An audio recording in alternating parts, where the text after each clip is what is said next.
Elon Musk owns Twitter.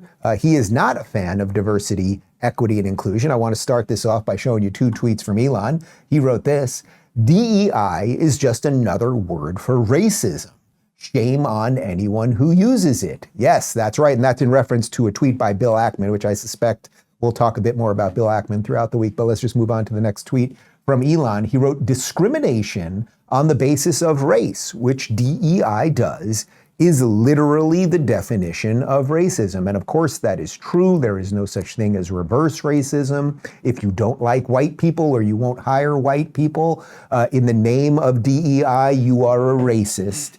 Anyway, those are two fairly obvious statements that Elon Musk put out there. Those are the ideas that this country was founded on equality and not being racist. That's how things used to work. But Mark Cuban, who owns the Dallas Mavericks, who has allowed all of this nonsense into his corporate institution, he tweeted back at Elon, and he wrote a bit of an essay here. I'm going to try to get you guys through it.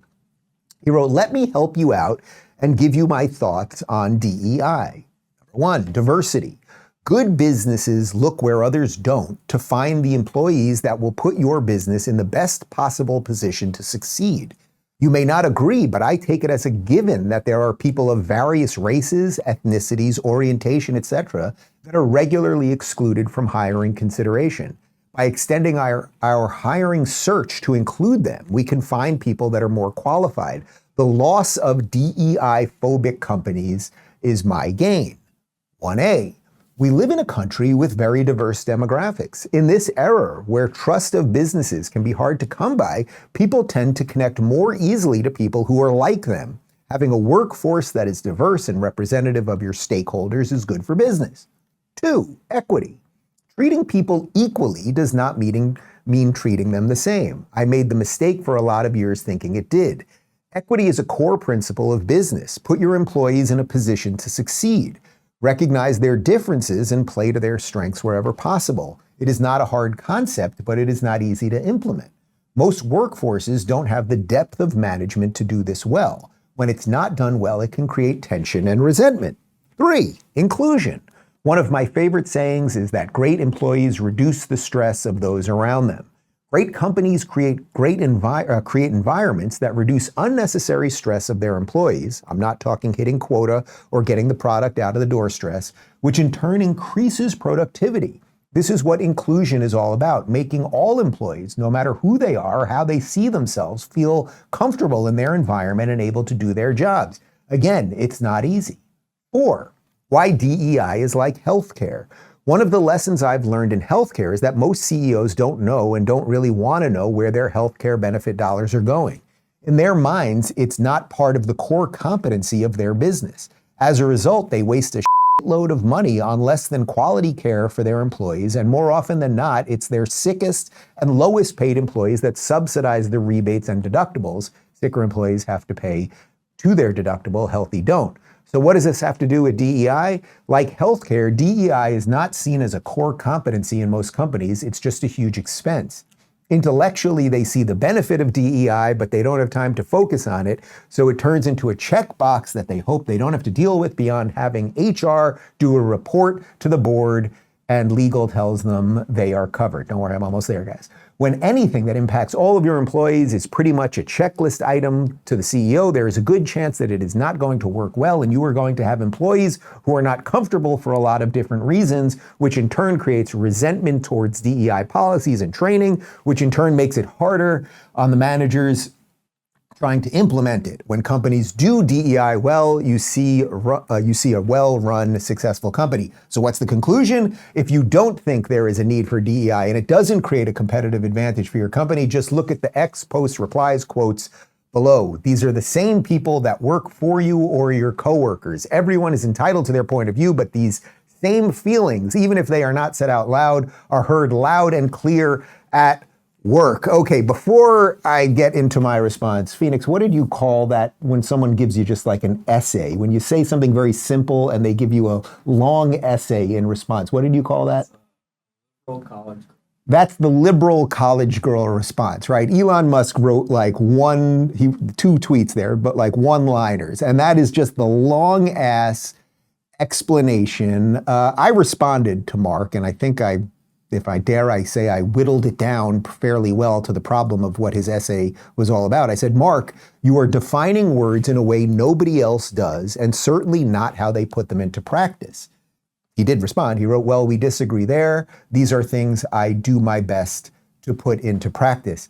My point was that it's not that he's not putting what he's saying into practice. The point is that nobody else is using DEI the way he's pretending to define it. Let's put it that way. Anyway, after his long diatribe explaining his version of DEI, right? We know it's not, we just heard from his own CEO at his company talking about all the ways they're using DEI. Elon responded, and I think he nailed it. He wrote, cool. So when should we expect to see a short, white/Asian women on the Mavs?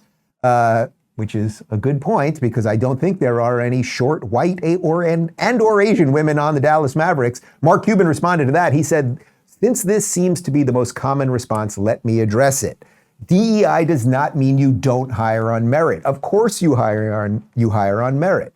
Diversity means you expand the possible pool of candidates as widely as you can. Once you have identified the candidates, you hire the best person you believe is the best.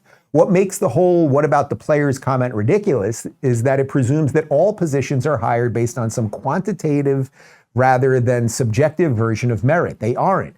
Even choosing the best basketball player is very much a guess, which is why the best players weren't always the first pick in the draft and some go undrafted. The reality is that most positions hired in a company don't have a quantitative metric you can use to hire someone. How do you pick the best barista, sales assistant, marketing, or salesperson, etc.? God, there's so much BS here. More often than not, it's an educated guess. So when you see a company like IBM say they want to add X% more people of color or women or whatever group, they already know that the majority of positions they hire for don't have metrics for picking best. I don't know how Mark Cuban ever created a successful company. As Elon Musk said, if merit for a job is roughly the same, then the tiebreaker should be diversity of all kinds, which is exactly what well-managed companies choose to do. DEI also does not mean you can't fire someone if you've made a mistake. Of course you can. I'm a big believer in hire slow, fire fast. If it's the wrong person, fire them. Finally, let me address the thought that I'm virtue signaling. I wrote this on X because I knew very well that almost everyone on here would disagree with me. I don't virtue signal. I want people to challenge my positions. I want to have engaging discussions that help me learn. He then put out, all right, so first off, I know I'm being a little snippy, let's say, with Mark Cuban. I just think he's completely misunderstanding this, but I will give credit where credit is due. He did post this on Twitter, where he knows most people are going to disagree with him. I don't really think I can't say I don't really think he's run his companies like this, because clearly he's running the Dallas Mavericks like this with the CEO over there. But with all the tech companies he has, I don't know how many companies he's in charge of or has put money towards. I don't think that they've, in the tech companies that he's created, let's say, hired people with thinking about diversity, equity, inclusion. You get the best programmers, and of course you do that. When we created Locals, were we looking at their race or who they bang on the side? Of course not. It was like, could you code? You think I care who these guys bang on the side? I don't care what you people are doing all day. I really don't. As long as you show up for work and you do a good job and you smile every now and again, and that's it. Tell me how great I am. Anyway, then Mark basically completely blew up his own argument. He tweeted a link to ESPN, and it says, Cuban would give Griner a chance with Mavericks. Dallas Mavericks owner Mark Cuban would be willing to give Baylor women's star Brittany Griner an opportunity to play on the Mavs.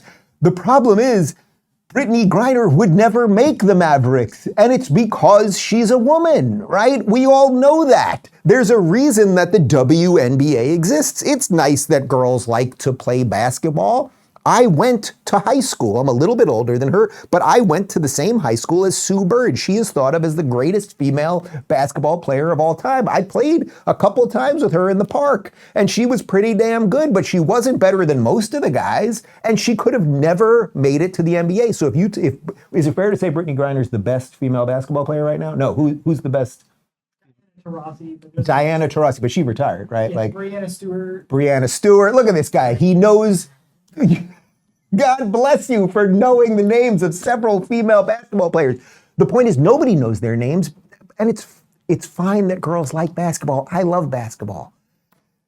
And girls can like things, boys can like different things. It's all good. But Mark saying that and posting a link to it, yeah, I'd give her a chance. Well, you'd give her a chance and she would fail at it. She is, what do you tell me, 6'9", 205, something like that. 6'9", 205. So a 6'9" male basketball player, you're usually about 250, jacked huge, you're a power forward. She would be crushed by these people. It's just the truth, and we all know it.